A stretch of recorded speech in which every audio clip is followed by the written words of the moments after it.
welcome to Terror in Tandem's Octerrorfest. All month long, we'll be celebrating the horrifying delights of the spookiest month, October.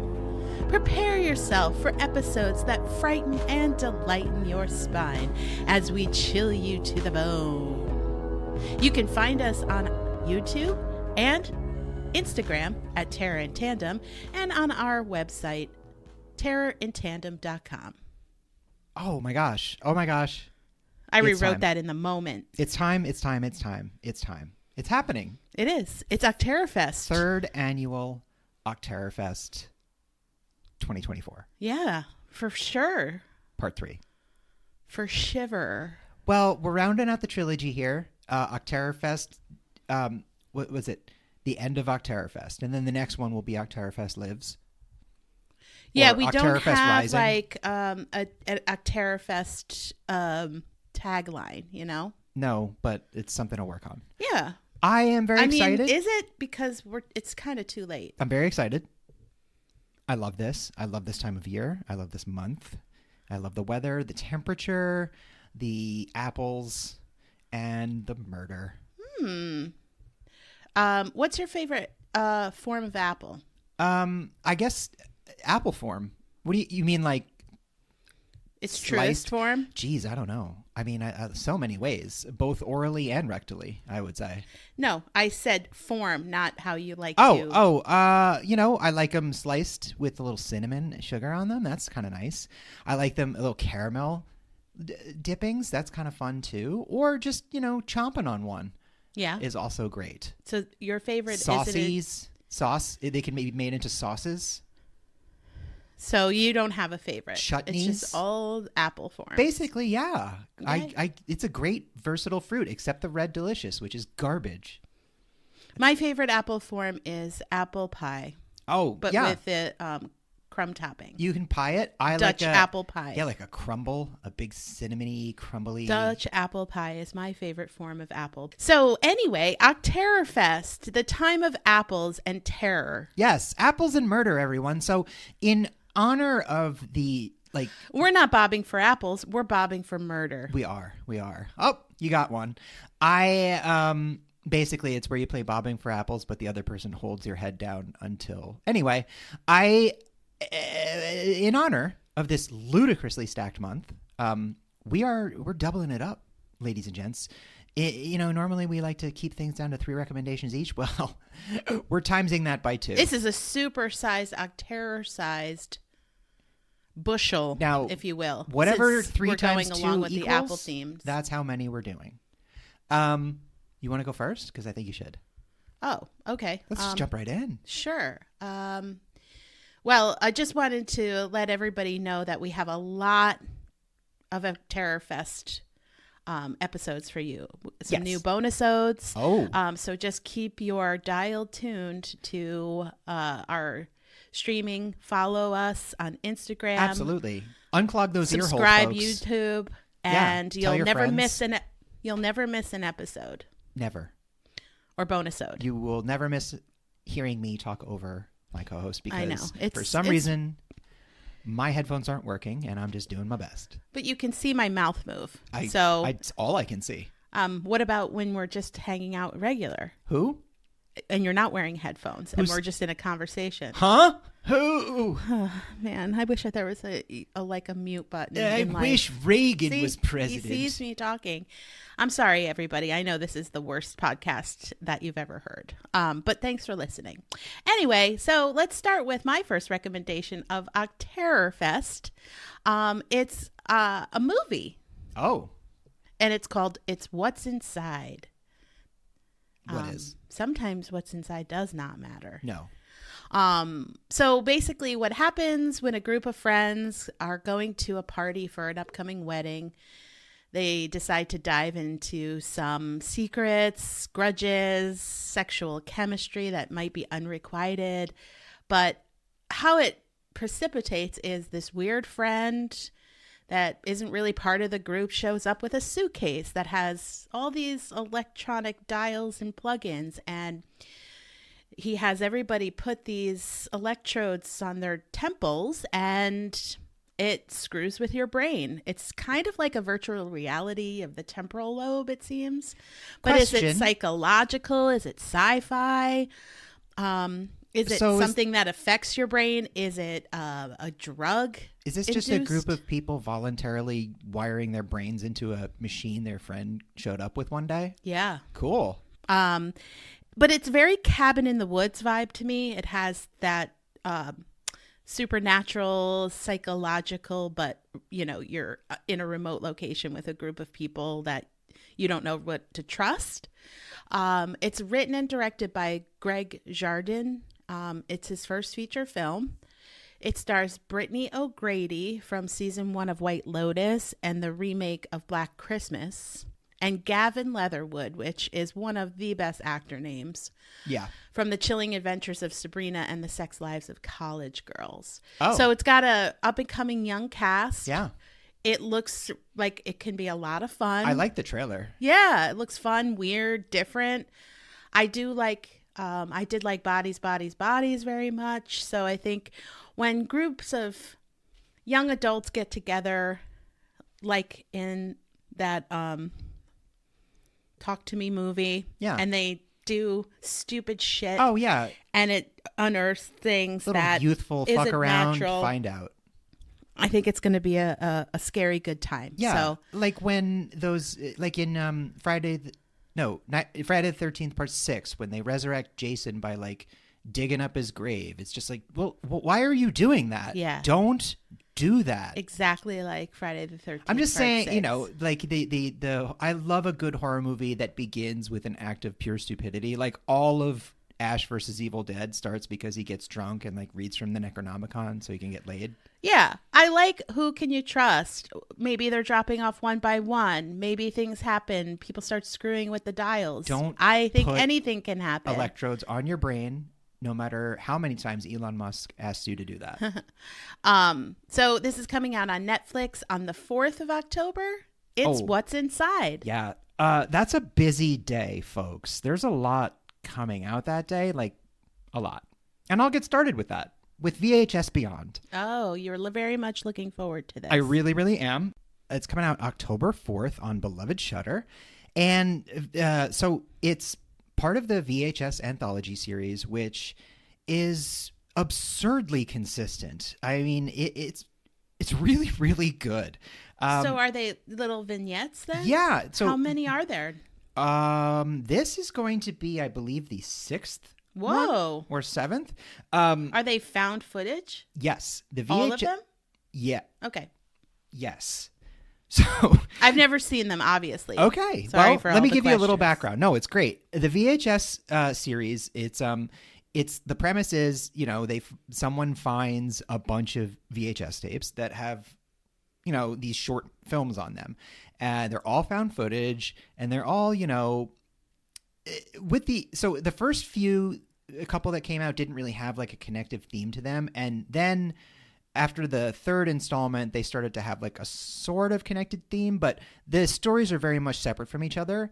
And they're just really excellent showcases for incredible directors and up and coming directors. So everyone from, Adam Wingard, Simon Barrett, Timo Tjahjanto, who's done legit the best ones, Chloe Okuno, Arkasha Stevens, like everybody who's anybody, contributes to this. It's really exciting. David Bruckner's done a bunch of them too. So anyway, this one is VHS Beyond. Now, real quick, if you want my rating, like from best to worst in the series, definitely 2, 1, VHS 94, 85, 99, and Viral. Viral's the only bad one.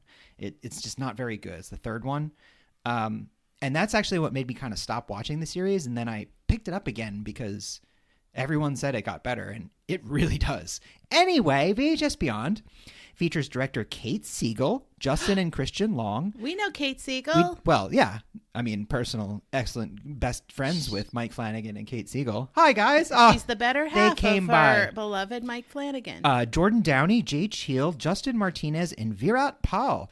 Now, just a couple quick things. VHS Beyond is the Beyond. It's the first time in a while that they haven't used a year as the connective theme, because like 85, they were all in 1985 and 94. So this one is sci-fi. So these are all sci-fi horrors. I'm guessing the viral was all like viral videos. Yeah, it missed. So this is the 7th installment. Kate Siegel, as you mentioned, it's the wife of Mike Flanagan, but also creative partner and star of many awesome projects like Hush, Midnight Mass, Fall of the House of Usher. She's making her directorial debut here. We've got Justin Long, who everybody knows from, tons of horror movies, Jeepers Creepers, Tusk. Breaking Drew Barrymore's heart, now being married to that new girl. Yeah, my friend went to college with him at Vassar. Oh, for real? Uh-huh. Dana.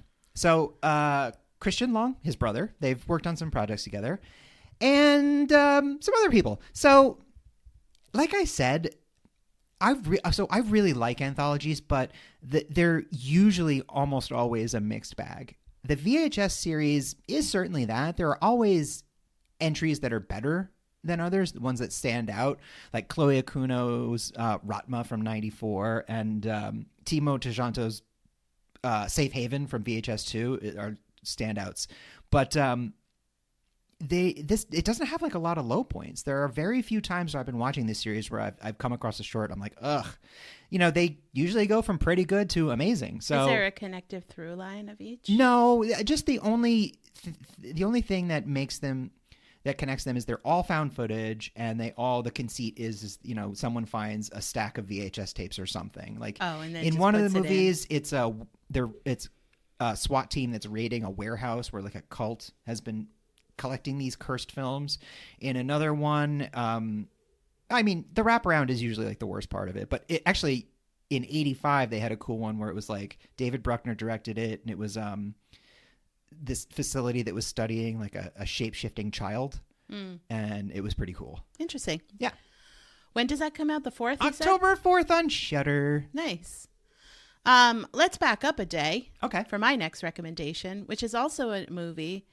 I wouldn't call it a remake, but maybe we'll do a remake on it. Because I think it's going to be different from both the limited series or TV series and the other They actually film. were both miniseries. The Toby Hooper and the 2004. No, with Rob Lowe, that was a miniseries. Oh, okay. Yeah. So it's its first own feature. Yeah. Salem's Lot coming out on HBO Max on the 3rd of October. It's just I'm not doing it. It's just Max. I'm never going to do it. They've rebranded. Based on Stephen King's novel of the same name. And the screenplay has been written, and it's also been directed by Gary Dauberman, who wrote the Annabelle movies, It, The Nun 2. So he's been in, horror and also in Stephen King horror for a bit. It stars Lewis Pullman, who is Bill Pullman's son, who was in Top Gun Maverick, Lessons in Chemistry, and he plays Ben Mears. He's going to be in Thunderbolts, asterisk. And Pilu Asbach as Richard Stryker. You may know him as Euron Greyjoy. He's a Danish actor, and he was in Game of Thrones. Yeah, he's got a really cool look, so I think it's going to be really cool as that character. I feel like we all know what Salem Lot is at this point. If you've listened to our podcast at all, or like horror at all, you know what Salem's Lot is. It's maybe Stephen King's scariest book. I don't know. It's up there. It's worth a reread for sure to see, because he definitely has some scary books Father that have come out. Callahan is one of the greatest characters and pops up later in King works in the Dark Tower series. So I'll just give you a brief on this version. Small town writer Lewis Pullman, Ben Mears, comes back to Jerusalem's Lot, Maine, where he grew up. And he decides to write a book about the strange things that happened there when he was a kid. It's vampires. It's weird Maine. It's old evil. And to note, for those of you that live maybe in the Massachusetts area, it was filmed, a majority of it was filmed in downtown Ipswich. Oh, lovely. And some smaller towns around Massachusetts, which is really fun for people that live in Massachusetts. It's also got Alfre Woodard in it? Yeah, she pops up as a doctor. She is the best. Yeah, she is. I love to see her. So that comes out the 3rd on HBO Max. Salem's Lot. It's just Max, folks. They've rebranded. What's your next recommendation? I'm really looking forward to this. Now, this is also October 4th. It's in theaters, so maybe go out and watch this and then wind down later with VHS Beyond on Shudder. Anyway, October 4th in theaters. It's director Steve Kostanski's newest feature, Frankie Frico. Oh, boy. I am really looking forward to this. I love Steve Kostanski's films. I mean, he is a VFX guru maestro who's worked on big films like Pacific Rim and stuff like that. He directed The Void, which was a very cool cult movie, and then the insanely fun Psycho Gorman. His deal is... You love that. Oh, it's hilarious. His deal is super awesome practical effects. So Frankie Frico blew my mind when I first read about it because I instantly recognized the inspiration for it. I'll get into that in a minute. So this a young dork who is very straight-laced and repressed named Connor Sweeney, who is played by actor Connor Sweeney. He's like, he only eats plain pizza and he only holds hands with his girlfriend and he doesn't party and he doesn't let loose and he's very, straight-laced. And I guess everyone's getting kind of fed up with him. So one night when his girlfriend's out of town, he sees a commercial for a hotline with this little party goblin named Frankie Frico. Call the hotline and learn how to party. So he does.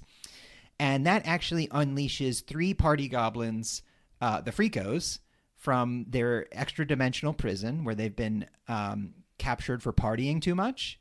And they come into our world and they fuck up Connor's life, but maybe along the way teach him how to have some fun. So it's a lot of practical effects, a lot of kind of, listen, So his actor name is Connor and he plays Connor. His real name is Connor. Yeah. And his character's name in this movie is Connor. Character's name and his real name. Yeah. And he was in VHS 94. Oh, nice. Just to circle your universe around. I didn't even know that, folks. So, listen, you're either into this or you aren't.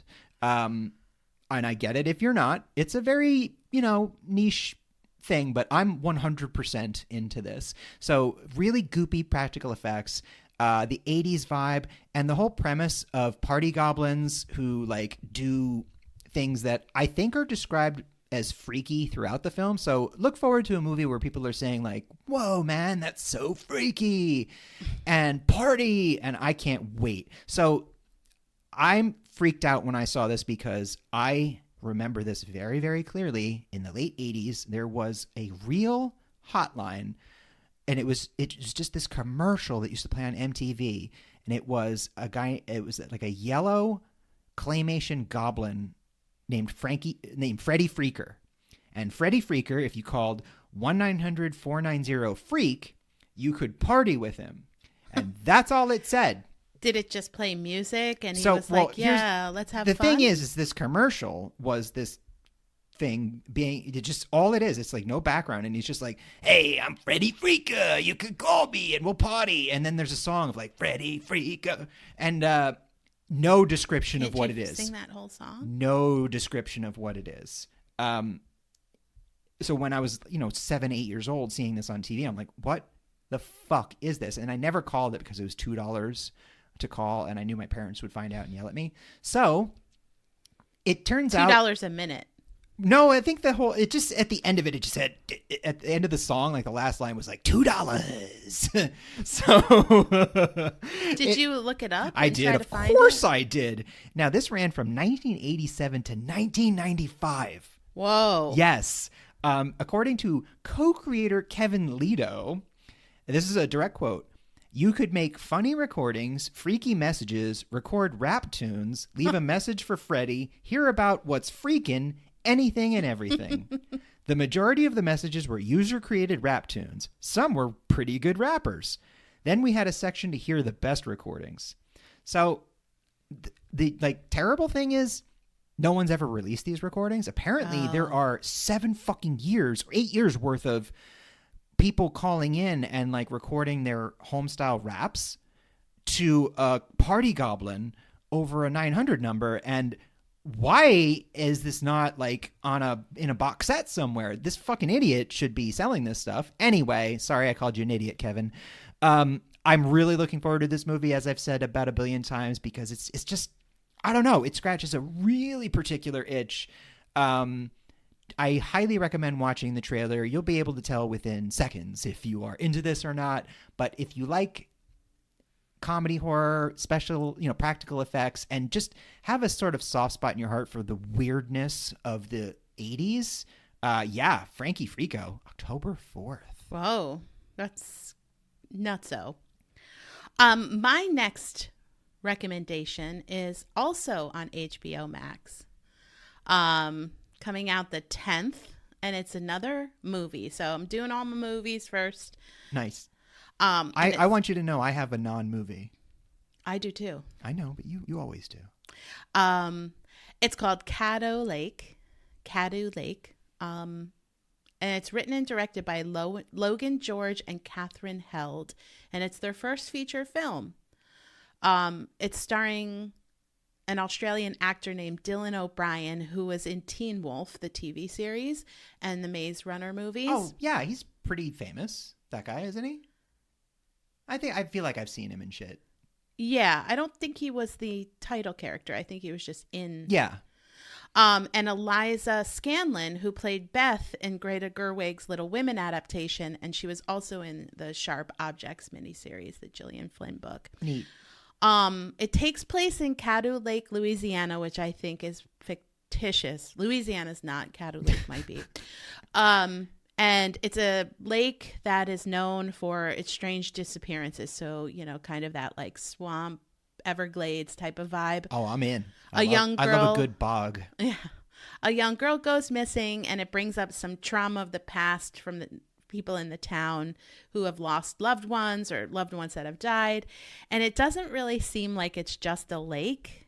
So the Dylan O'Brien character starts to hear some things and starts to help investigate this missing girl as just like a local concerned person.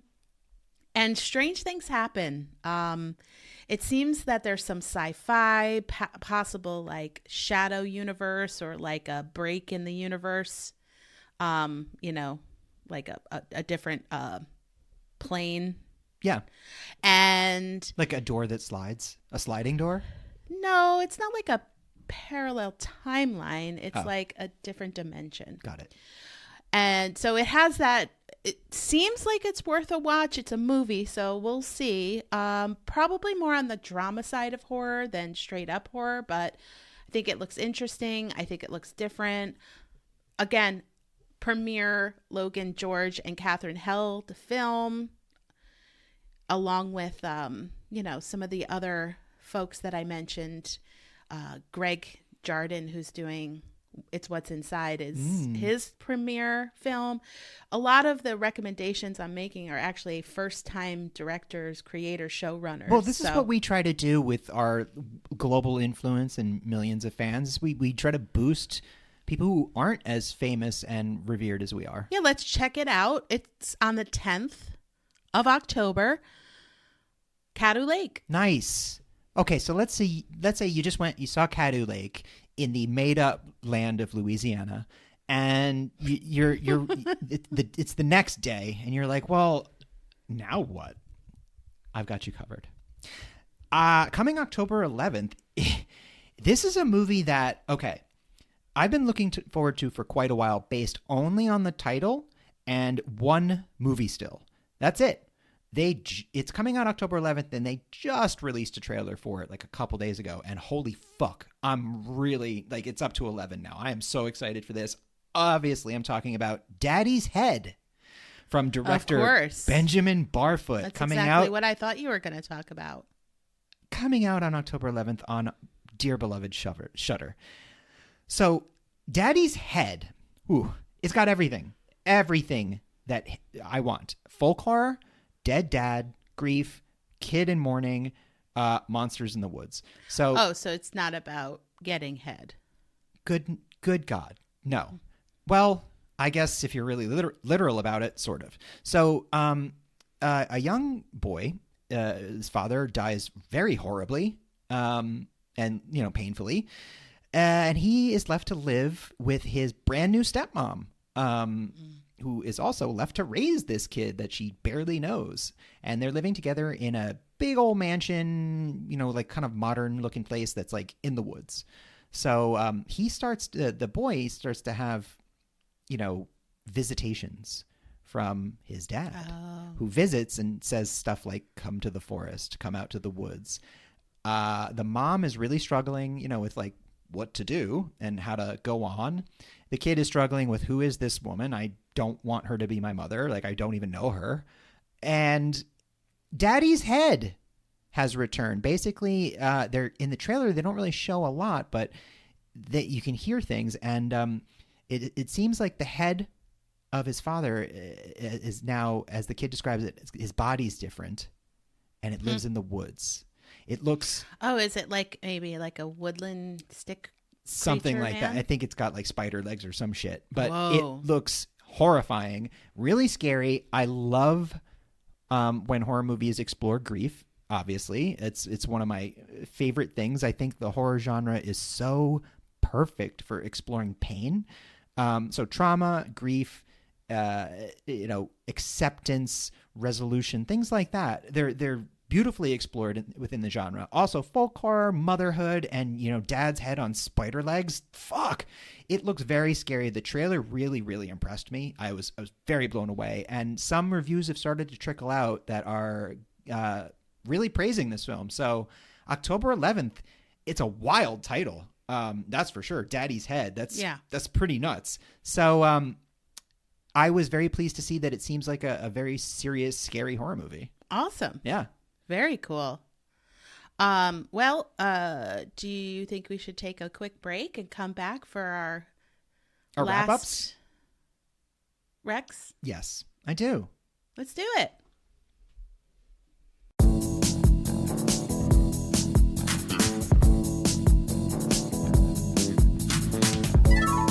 Be my victim. Customer. Happy Halloween from your friends at Candyman's Candy Van, Chicago's only candy-themed food truck. From Cabrini Green to Lincoln Park, Candyman's Candy Van is just an ill-advised summoning away from delivering sweets to the sweet.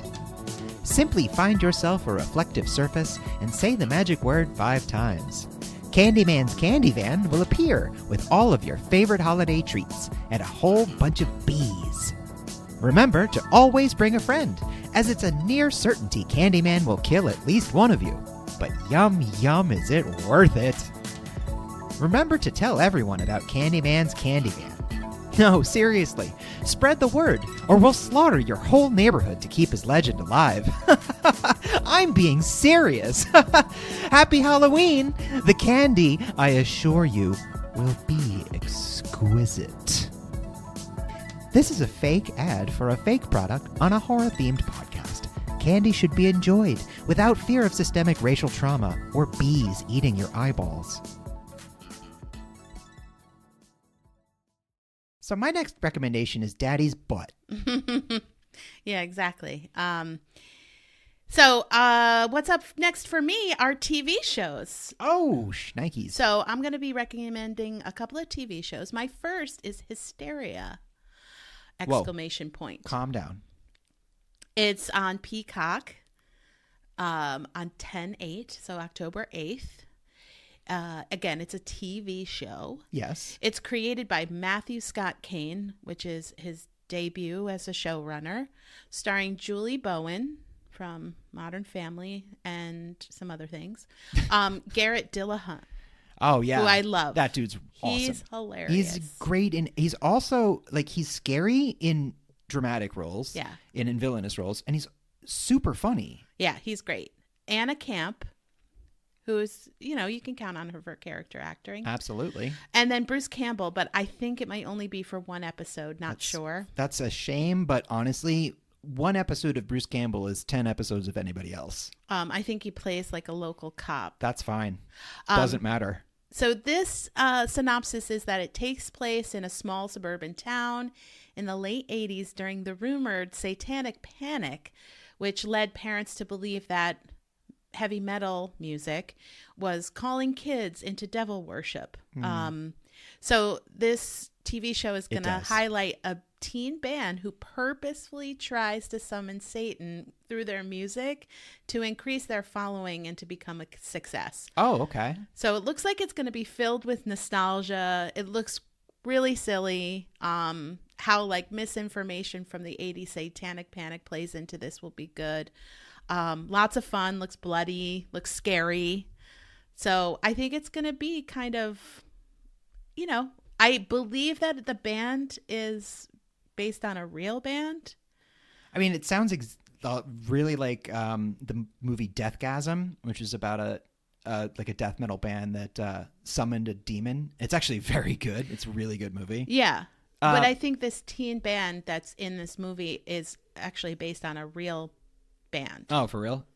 I'm conflicted about stuff about the satanic panic because I lived through it. And as someone who really likes macabre things, I know that there's been this sort of looking back that we sort of make fun of it. And there's a lot to make fun of. These people were ridiculous, but they did real fucking harm, really terrible harm to kids. I think part of it is going to be the misinformation. I and hope how it does explore the that. news affects all the parents and how they react and what happens. But I it remember, also does look a little legit scary. So as someone who likes dark things and was raised by born again Christians in the 80s, I'm nervous to watch this, but I do hope it's handled from both ends, like exploring how ludicrous the whole thing was, but not, ignoring that it did actually hurt people. Yeah. So check it out. It's going to be coming on Peacock, as I mentioned, on the 10th. I'm not sure if it's on the 8th of October. I'm not sure if it's going to be a series out in full or just episode by episode. Could be, it's been fun to watch Julie Bowen play around with horror. Yeah, and she's been kind of in the nostalgia 80s because that last movie she was in. Yeah. And that was fun. That was a lot of fun. Yeah. So I'm interested to see this. Hysteria. Oh, wonderful. Exclamation point. Listen, folks, we've been watching a lot of movies here, and it's time to do something that isn't movie, and that's book. When we're not movie, we're book. Here comes book. My recommendation is a surprise. Well, kind of. I mean, the author tweeted about it a couple years ago, but it's a surprise in that it's the fourth book in what was a completed trilogy. I'm talking about Absolution, coming from Jeff Vandermeer on October 22nd. Ooh. So Jeff Vandermeer wrote the Southern Reach trilogy, which all came out in 2014. And that started with Annihilation and then finished up with Authority and Acceptance. So the thing is, Annihilation is maybe one of the greatest weird fiction books of the 21st century. It is so amazing. Alex Garland's film adaptation is really different from the book. Also a masterpiece on its own. The other two books were kind of more straightforward narrative, but it wraps the story up. So very little information is out there about Absolution, except that it does seem to be a prequel. I think it is, so what I've been able to gather, it takes place in 3 parts, and it's going to explore the first few. If you know anything about the movie or the books, it's about a place in America called Area X that has been infected or tainted or changed by some sort of alien presence that's altering the genetics of the flora and fauna that live in there. So a secretive organization has been sending in teams that not all of them come back. So Annihilation is about an all-female team that goes in after the last one. Only one of them came back. And it's an incredible series. So this explores, I guess, the first few teams because they were they had been doing it for years by the time Annihilation picked up. So it doesn't seem like a good entry point into the series. I would recommend starting with Annihilation, reading the trilogy, and then getting into this. But holy shit, I never expected that he would keep going with this universe. And outside of the main narrative, there is a huge world of possibilities of weirdness to explore. So I am really looking forward to this. He's a fascinating writer. And Absolution. Jeff Vandermeer. Read books. Excellent. Books are great.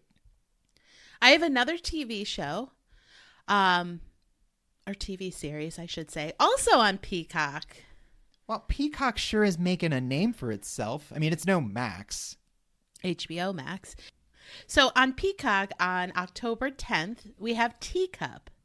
That sounds Teacup, harmless. yeah, Teacup. Oh, just having a sip of tea and looking out your window. Oh, better blow on it. It's so hot. Created by Ian McCullough. It's first time show running. He was a producer on Yellowstone. And starring Yvonne. That show your dad likes. Strahovski. Yeah. Strahovski. From Dexter and Handmaid's Tale. And Scott Speedman from Felicity. The Underworld films. The Strangers and Animal Kingdom, which was a great TV show. Based on a great movie. I like Scott Speedman. Me too. So it's good to see him back in something. I know he's in something else, but don't confuse that with this. This is Teacup, and the show takes place in a rural Georgia town where something's encroaching, and it looks like they have to start blocking off their farmhouse property. And whenever somebody crosses that line, they're a goner. Really, not much else is known from the trailer, but it was adapted from a book in 1988 called Stinger by Robert McCammon. Hell yeah. That's a great book by a great author. The book takes place over a 24-hour period in a rural town in Texas. Not sure if the show will follow suit, if it's going to be like a 24-hour period or not. But it has an alien invasion element to it. Have they ever done a show that just takes place over 24 hours? Boop. Beep. Boop. They should do it sometime. Beep. Damn it. Chloe, damn it. I'm going to torture you. So Teacup on Peacock. I love Robert McCammon. I read so many of his books in the 90s and 2000s. He was like kind of always in the shadow of Stephen King a little bit, but do not sleep on his books. He's very sci-fi. His books are so good, especially Sci-fi horror. Swan Song is like his version of The Stand. Yeah. And I know that lots of people's favorite book. It's Swan fucking Song. great. It's really good. Yeah. And Stinger's really good. Awesome. Teacup. Check it out. My turn. So I did book. Let's go back to movie. Now, I know you've got a few things to do on October 4th. I would never do that to the audience. Have them bounce around. I did movies. I did TV shows. Oh, well, I mean, I like to be uncomfortable, and I like everyone else around me to be uncomfortable. So things will be different. Coming from another first-time director, Michael Felker, and that is October 4th in theaters. So the big selling point for me on this one is it is being produced and heavily promoted by just masterpiece duo Justin Benson and Aaron Moorhead. They directed Spring, The Endless, Resolution, and now they're like big-time Marvel directors. They've done Loki and Moon Knight, and they're doing Daredevil. So anyway, this stars Adam David Thompson and Riley Dandy as two sibling outlaw robbers, ne'er-do-wells, who on the run after a recent robbery, after two frogs after a recent ribbity, after, a spree, they're on the run from the coppers. So they go to this farmhouse that has a secret. They can time travel. It's got like a portal kind of thing to it. So like the diner. They use that. Exactly. Yeah, I know. Stephen King's favorite. So they use this farmhouse to time travel away from the authorities long enough to, for the heat to die down and escape and all that. The problem is once they get to this like limbo dimension place, turns out somebody actually owns this farmhouse and he doesn't want them to leave. So these two siblings who's, they're already in kind of a tense situation and their relationship seems like it's, really on the outs anyway, are now stuck in, this weird place. It seems like a lot of cosmic horror and timey-wimey shenanigans, which is, Benson and Moorhead's specialty right there. So I could see why they're really into this. I don't know. It looks great. The low-budget, cerebral, interesting sci-fi cosmic horror movie, that's totally my jam. If it's executed well, let's do it. I'm rooting for this one. I haven't heard too much about it, but you know, the creativity behind it, the premise, it's right up my alley. And here's hoping that it's the introduction of a new talent. Awesome. Things will be Sounds different. They won't be the same. No. My last recommendation for our October recommendations, Octerrorfest edition, is a book. And it's not a full book, it's a novella. So you can fit it in. It comes out the 1st. So all of our recommendations are like the 3rd, the 4th, the 10th, the 8th. Right? That's the thing. Listen, I know it happens fast, but you've got all month, you greedy pigs. Yeah, we're going to come up with some nights ideas for Halloween. I could not possibly have said that better. You know what I mean? I do. What's the word? Recommendations. You know, we're bonusodes. No, our pairings. Are you talking about our pairings? Yeah, but what are they called when you watch them all together? Dinner and a movie. No, they're called something. Marathon. Yes. Film festival. Oh, movie marathons. Ooh, everybody, that was a journey. That was a horrific journey right there. I apologize to everyone listening. Please, I beg you, you can hit that 15-second So the rest of this episode button. will be hosted by me and an AI. Anyway, the book I'm recommending is called Coup de Grace, and it comes out the 1st of October. It is a novella. I think it's like less than 150 pages by a new debut author, Sophia Ajram. And I'm going to read the summary from Penguin Random House, that's the publisher, because I couldn't summarize it in a way that was as good as the summary. So bear with me. Here we go. Vicken has a plan. Throw himself into the St. Lawrence River in Montreal and end it all for good, believing it's the only way out for him after a lifetime of depression and pain. But stepping off the subway, he finds himself in an endless looping station. Determined to find a way out, he starts to explore the rooms and corridors ahead of him. But no matter how many claustrophobic hallways and vast cathedral-esque rooms he passes through, the exit is nowhere in sight. The more he explores his strange new prison, the more he becomes convinced that he hasn't been trapped there accidentally, and amongst the shadows and concrete, he comes to realize he almost is certainly not alone. I think it sounds amazing. Yeah. It is a horror debut. I just told you what it's about. I don't know why you would need anything else. What's wrong with you people? Check out this new author. I'm Wilby. Quick novella. You could read it in 2 days. Yeah, that sounds Give great. me a break. Stop complaining. My goodness. Oh, But that is one of the recommendations I'm looking forward to the most is this novella. You would say it's your daddy's head? Sure. I mean, if I must. Yes, you definitely must. Well, nifty. My last recommendation is another movie, and it's, I guess, probably the biggest release this month. I'm talking Smile Part 2, the movie. The Book of Smile, Chapter 2, The Rise of Smile. Smile. You should smile more. That's what they should have called it. Right. So you should smile less. Smile 2, coming from director of Smile 1, Parker Finn, and also director of the short film Smile. Which was, incredible. Incredible. The short? first movie. The short is... no, they're both great. good, yeah. No, listen, I know I just made a bunch of hilarious jokes, but I am looking forward to this because the first one was fucking really good. Also Sosie Bacon. exploring grief. Yeah. So Smile is, it also had an amazing marketing campaign where they hired those actors to go to baseball games and get caught on camera doing the smile thing. So like you'd be watching some, sports ball game and like, you're just like, what the fuck is that? Yeah. And someone's just standing there. Like, that's cool. Also, you earned your money just doing that for hours. Mm-hmm. So Parker Finn, in between, he also directed The Boogeyman with Chris Messina, which was pretty good. Oh, yeah, that was good. Yeah, I liked it. I don't remember anything about it, but I remember enjoying it. So Kyle Gallner returns for this one from the first movie, but if you've seen the first movie, probably not for long. Yeah. This time we follow Naomi Scott playing a pop star named Sky Riley.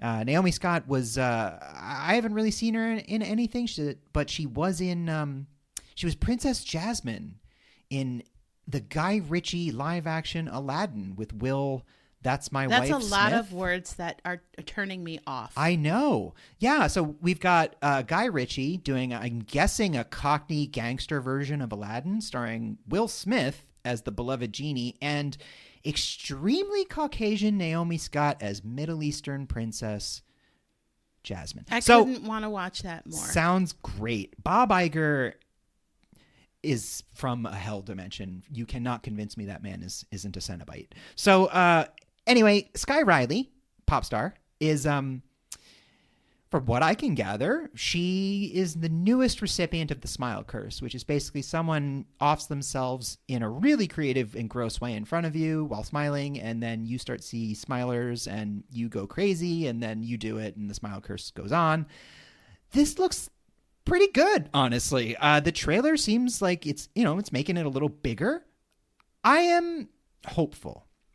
Sequels to horror movies that were perfect sometimes don't work, especially when it's clear that they're going bigger, which is what they're doing with this movie. So that doesn't always translate to a better movie, but there's some imagery in the trailers that has me really intrigued. Again, Parker Finn has been pretty solid so far, and I want to give this a shot.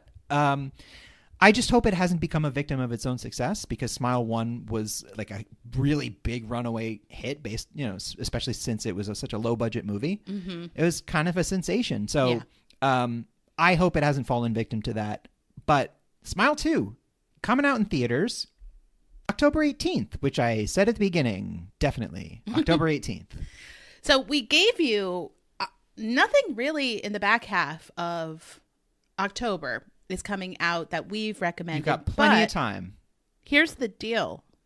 We're going to be recommending some movie marathons for you. Faux show. Yeah, don't worry. So we're going to fill up your October. We are going to stuff you greedy little pigs full of Halloween goodness. Yeah, it's going to be the visual candy that your heart desires. You're just going to be globbing and chunking your heart's delight, gorging yourselves on content that we provide. You're welcome. Yeah, we got you covered. Oh, it's going to be so fun. In tons of saccharin and movie theater popcorn. Yes, saccharin. I may I have some saccharin on my popcorn, please? Exactly. There's like a ton of other shit that we didn't even mention, like Terrifier 3 is coming out, and House of Spoils. It's just, listen. One of our dedicated young listeners who can't listen because of our rating. Yeah. Sam. We're not safe for youngsters. Told his parents that he wanted to be Art the Clown. He first said, I know you guys probably aren't going to let me do this, but I really want to be Terrifier for Art Halloween. the Clown. Okay, listen. I'm going to catch a little heat for this because they seem to be extremely popular. I've only seen the first one and I really wasn't that into it. It's Art the Clown is design-wise pretty awesome, but stupid. It just, listen, it had this really strange like giallo misogyny to it that like you could forgive maybe in like a 1960s Italian movie, but not so much in like a modern movie. I don't know. Maybe that's just me. Perhaps other people are interpreting it differently, and I don't mean to sound like precious about it. It just wasn't for me. I need something a little bit more than gory kills. But if you really like gory kills, fucking Terrifier's got those. So Terrifier 3, and Hold Your Breath with Sarah Paulson, House of Spoils with Ariana DeBose. There's like a lot of shit coming out, and we didn't get to all of it. I'm sorry. We're I don't know what to say. We did our best. Well, anyway, happy October, everybody. Happy the best month of the year. Really, really looking forward to all the fun, wonderfulness coming your way. Happy start to Octerrorfest, too. Happy, obviously, the most important thing. Yeah. Happy start to Octerrorfest. And looking forward to recommending things that really fuck you up emotionally and psychologically. Absolutely. Enjoy. It's the freak phone, and here's the party freak. Friday freaker, dancing new sensation, grabbing the nation, doing the freak. Call now, 1-900-490-FREAK. Join the party, the fast and easy way. You hear what's scamming from New York to LA. Call now, 1-900-490-FREAK. What's happening, what's jamming, party till you drop. Dial and hear the action, what's hot and what's not. Call now, 1-900-490-FREAK. $2. $10 a call.